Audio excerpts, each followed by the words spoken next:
therapy, meeting affective needs with touch, nonverbal communication, and shared emotions is pretty much what we do. As you have been told, I was first a veterinarian. I practiced some years and was a teacher also. And I've also been a full-time mother. After studying human gerontology and starting to do animal-assisted therapy in long-term care, I decided to also start a master's, which is more precisely in neuroethics, although the program's name is bioethics. My background before that was growing up on the farm, and then, as you know, I studied animals, and also my personal experience of motherhood have all emphasized the importance that the influence of evolution has had on us humans, and the similarities between us humans and the other animals, as I like to say. Today I'll speak to you about the importance of emotions in the well-being of geriatric patients, and we will see how animal-assisted therapy can contribute to this. I don't believe it's anything magical. I simply believe that everything that we will see can be seen through the lens that we are also social animals, and everything I will say today, except the anecdotes, okay? Anecdotes are anecdotes, but everything I will say today is scientifically validated. Undergraduate, postgraduate, and online classes have taught me a lot on aging, cognitive deficits, human and canine psychology, neurosciences, neuro-degenerative diseases, the possibility of zoonosis, nonverbal communication, our health system, etc. This knowledge is part of me, makes me who I am, but when I get with the patients, I completely forget about all this. I mostly delve into my experience and the qualities that nature has provided all of us social animals, which are a sensitivity to others and a desire to relieve their suffering. The human capacity for abstract reasoning allows great medical, surgical, and pharmacological improvements that prolong many lives, and that find this is absolutely wonderful. We prolong these patients' lives, but in order for them to really feel alive, they need connection. When we neglect the social and affective needs of patients, their quality of life greatly suffers. So what my dogs and I try to do is to take patients that are in this situation, and research shows that approximately half an hour of this in a week can make a huge difference in their well-being. So our mission simply boils down to providing warmth and developing and maintaining bonds. In palliative care, we may meet those patients only 3 or 4 times, but for some patients in long-term care, we have some that we have already been seeing for 2.5, almost 3 years. I would never have imagined how much we are awaited, how easy it is to create bonds, the joy I see in people's eyes, and the happiness we create just by connecting. Preparing for today, I decided to go outside to write my presentation. My 3 dogs followed. 3 of them, all sisters, all standard poodles, all females. They're sisters, but each one of them has a different personality. They sit, they look around. They want to know everything that's going on in their environment. The wind blows on their long curly hair. At the slightest sound, they turn around. They pay attention to the car engines, the bird songs, the neighbors' conversations. They lift their noses, move around their nostrils. They're searching for cues all the time. They usually harmonize their level of activity. Playtime, nap time, mealtime. They do this naturally. Last year, one of them was very sick and had to spend the night with an IV bag at home. She couldn't go in her usual bed, so she was stuck in the middle of her room. So what the 2 others decided to do was to simply lie down on each side of her to stay with her. Dogs have simply evolved that way. They have lived close to us for 15, 20,000 years. This tells a lot about dogs, their social nature, but it will also tell us a lot about ours. A big laboratory at Yale is now considering the dogs as the best model for the social behaviors of humans. They learn to differentiate facial expressions very early and can even recognize an image of their owner. Without any prior learning, they understand the pointing gesture of a human. With a little training, they'll manage to acquire a wide vocabulary also. Dogs use social referencing. What that means is that when they're unsure about a situation, they will turn to the human, look at the human to have a cue about the situation. We share core basic emotions with humans. You may have heard of a wonderful neuroscientist called Jack Panksepp, who has worked a lot on affect and the core emotions that we share with animals. Numerous mammals have demonstrated the capacity to feel the same emotions as others of their own species. We also know now that dogs have that same capacity for humans, and they also show behaviors where they want to console the humans. And first, researchers were wondering, is it that they only want to feel better themselves, to be reassured? So they put a crying human, the dog owner, and the dog in the same room, and the dogs tended a lot more to choose to go to the crying person and adopt some behaviors to console the person. If they had only wanted to reassure themselves, they would have gone to their owner.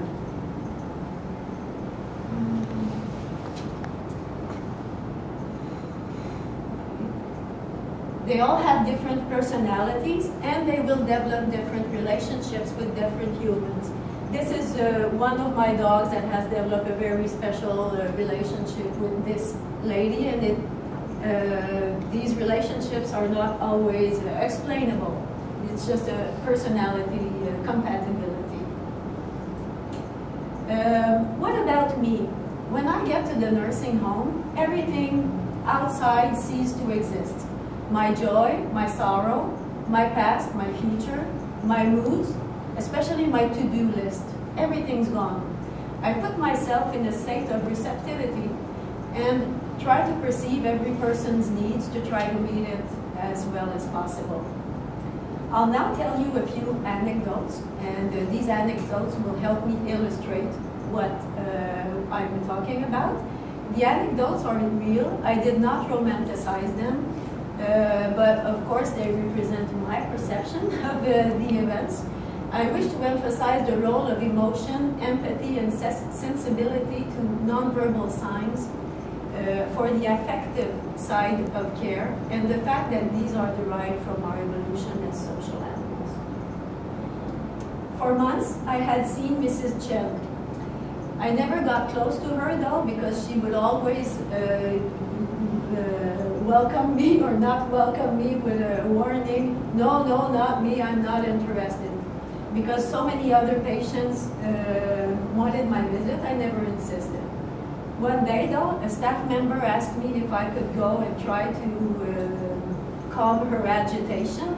She was screaming, complaining, crying, something that happens quite often. Of course, I accepted to try to go and appease her, but I honestly had absolutely no idea what I would do going towards her. And of course, when I was walking towards her, she did her usual sign of, no, not me, don't come close to me. And it was even more categorical than usual. I have to add, she doesn't speak English nor French. So there was, I was wondering what I would do. So I decided to kneel at a certain distance. She looked at me. I decided to introduce myself. And it was then that I noticed that she was holding a therapeutic doll. These dolls are used to calm some certain patients, but she wasn't paying any attention to it at all. So I decided to point at her, point at the doll, you know, point at the baby's doll, smile, because it had a smile. She absolutely did not understand what I was trying to say, as you probably did not either.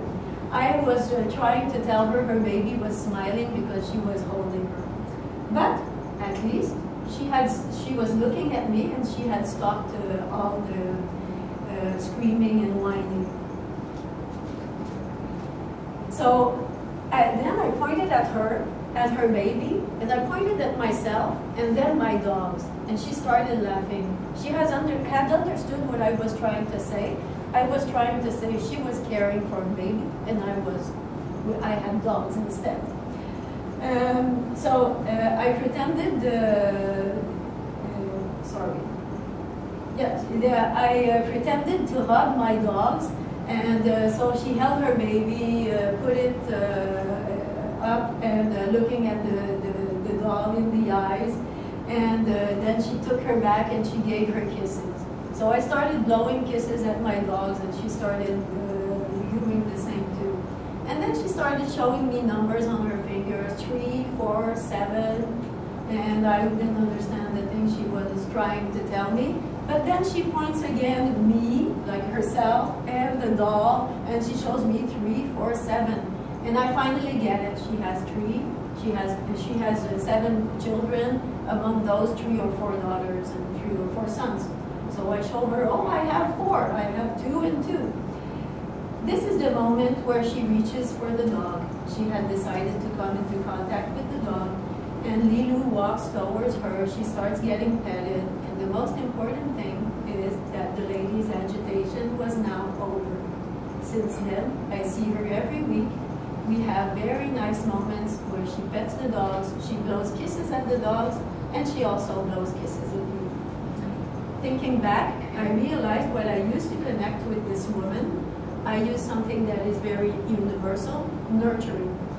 We happen to both be mothers, but mothering is not the only nurturing behavior that exists. And so this is a type of picture that elicits that in us. The same here, whether it is within the same or a different species, it elicits that feeling in us. And research shows that seeing caring behaviors makes us feel good. And this is what we're working on for these people, is their quality of life. And creating positive emotions, because these positive emotions have lasting benefits. When I first started the nursing home visits, I used to refrain from showing affection to my own dogs because I wanted it to be between, I didn't want it to be about me. But then eventually I realized that people love to see the connection I have with my dogs. So now I let myself show some affection. This is Mark. Mark doesn't want to be called Mr. He's quite young, about 45. He arrived in the long-term care facility after being hospitalized many months after an event in which he became aphasic. He can't speak anymore. His mother had searched the building 45 minutes before I arrived to make sure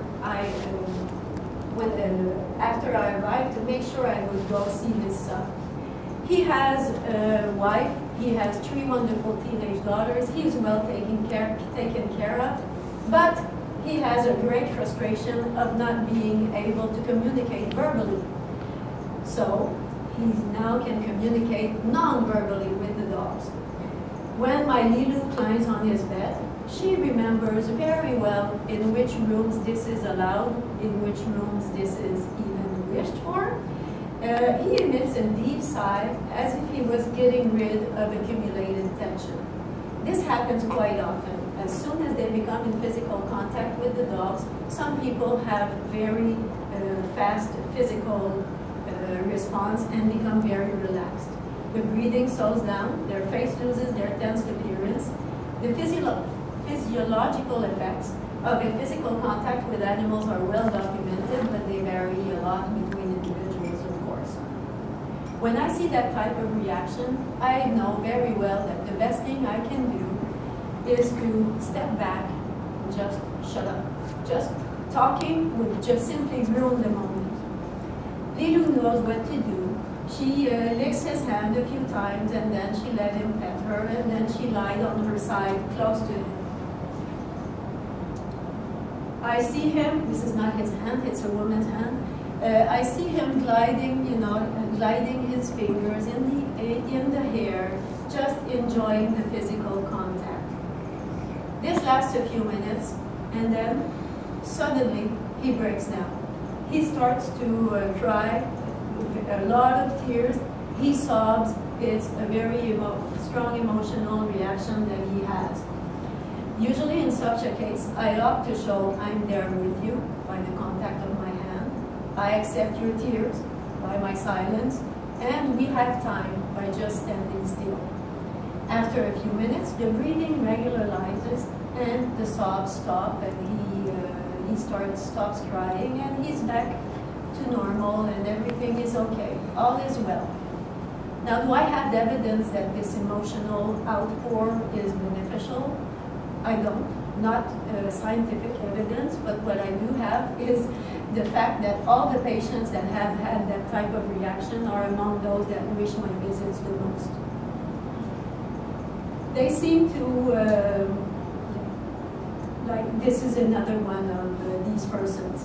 They seem to enjoy the possibility of nonverbal communication. Touch is thought to be the first mode of communication that we have developed through evolution. And from touch, hearing has evolved, because hearing it's a movement that is caused by sound waves.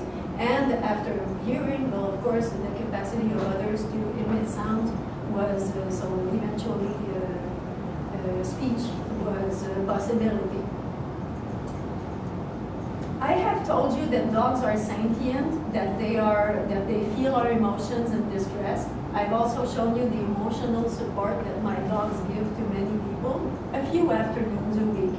You may wonder how I make sure they keep their balance. I have a very, very simple method. First of all, I make their work fun. I make sure they enjoy it. And then I make sure they have enough of nature, of exercise, and play. And they have much more hours of this in a week than hours of work. Now, if I get back to animal assisted, oh, yeah, that's what they need after. I was forgetting about that one. If I get back to animal assisted therapy, there is ample evidence that social relationships, connectedness are related to the quality of life and life satisfaction of patients, that they have better health outcomes, that emotions and care matter. There's plenty of evidence that animal-assisted therapy decreases loneliness, that the benefits of our relationships with animals are similar to those with humans. The question for me is, as a student in ethics, is it ethically justified to ask for more evidence? Should this all be at the core of caring for sick people? I will now tell you one last story about this man. This man's wife seemed to care a lot for him, talking to him, holding his hand and taking him outside all the time. He couldn't speak either. One day, she came to me and said to me, I have something to say to you. I have to say it to you because other people would not understand. Her husband had dementia. She said, my husband, with his disease, I think he's a bit like animals. She went on, she says, I have to say, while she was speaking, she was stroking his neck and his shoulders very gently. And she tells me, he doesn't understand all my words, but he hears my tone of voice, and he feels my touch. As she was talking, she was stroking his neck, as I told you. He still understands the language of touch and love. I know he does. Research absolutely confirms what this woman was saying. I couldn't help to notice that this woman's sensibility to animals and her respect for their needs contributed to her understanding of, of how to enhance her husband's quality of life and well-being. I think it's a very valuable message for us all, that whether or not people have lost their cognitive or communication abilities, they all have affective needs. This reality is sometimes forgotten. To touch and to be touched, to love and to be loved, to feel and to make others feel, to look and to be looked at, are required for us to really feel human.